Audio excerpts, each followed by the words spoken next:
Hello বন্ধুরা, প্রতিদিনের মতো আজকেও আবার তোমাদের সামনে একটি নতুন ভিডিও নিয়ে হাজির হলাম। তো আজকের ভিডিওর মূল বিষয়বস্তু হচ্ছে সুপারি চাষ।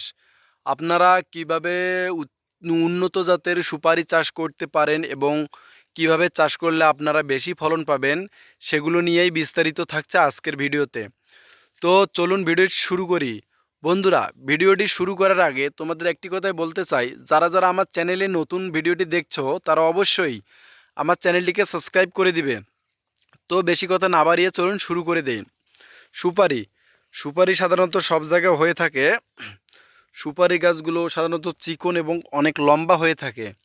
দেখুন, সুপারি সাধারণত 4 ফিট অথবা 5 ফিট পরপর আপনারা যদি বাগানে সুপারি গাছের চাষ করেন, তবে 4 ফিট অথবা 5 ফিট পরপর আপনারা সুপারি গাছ পুঁততে পারেন।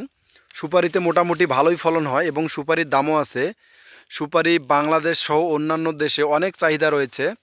সবথেকে সুপারির চাহিদা বেশি, সবখানেই সুপারি লাগে, তাই সুপারির চাহিদাটা একটু বেশি। আপনারা চাষ করলে সুপারির চাষ করতে পারেন। তো আপনারা কিভাবে সুপারির চাষ করবেন সেটাও আমি তোমাদের বলে দিচ্ছি। তো আপাতত দেখানোর মতো কিচ্ছু নাই, আমি বলতেছি তোমরা ভালোভাবে একটু বুঝবে তাহলেই হয়ে যাবে। তো সুপারি চাষের জন্য সুপারির যে বীজগুলো হয় সেগুলো নেয়ার জন্য তরতাজা সুপারি লাগবে। সুপারি গাছ থেকে পেরে যে মোটা মোটা সুপারিগুলো আছে সেগুলো মাটিতে পুঁতে রাখতে হবে এবং প্রতিনিয়ত ঝর্ণা দিয়ে সেচ দিতে হবে। সেচ দেওয়ার দেখবেন 15-20 দিন অথবা 1 মাস পর অঙ্কুরোদ্গম হয়েছে। অঙ্কুরোদ্গম হওয়ার পরে ওই সুপারিটাকে আবার অন্য অন্য স্থানে স্থানান্তর করতে হবে। স্থানান্তর করার পরে যখন সুপারি গাছের বয়সটা 15 অথবা 20 দিন অথবা 1 মাস হবে, তখন সেখান থেকে আবার তাকে অন্য এক স্থানে নিয়ে যেতে হবে। ওইখানে থাকার পরে ওইখানে 1 মাসের পরে আপনার বাগানে সুপারি গাছটাকে স্থানান্তর করতে হবে। এভাবে স্থানান্তর করলে হয় কি, সুপারি গাছটা অল্প একটু বড় হতেই সুপারি ধরা শুরু করে দেয়। আর আপনারা যদি 2-3 বার স্থানান্তর না করেন তাহলে সুপারি অনেক দেরিতে ধরে এবং গাছ অনেক বড় হয়ে যায়, তারপরেও দেখবেন সুপারি ধরে না। আর আমার এই পদ্ধতিটা করলে গাছ ছোট থাকা অবস্থায় সুপারি ধরবে এবং উন্নত জাতের ফলন পাওয়া সম্ভব হবে। তাই সুপারি গাছে প্রতিনিয়ত বেশি একটা সেচ দেওয়ার প্রয়োজন হয় না এবং সুপারি গাছের পরিচর্যাও সেই রকম একটা করতে হয় না। তাই আপনারা যদি কেউ সুপারি চাষ করেন তাহলে অবশ্যই লাভবান হবেন।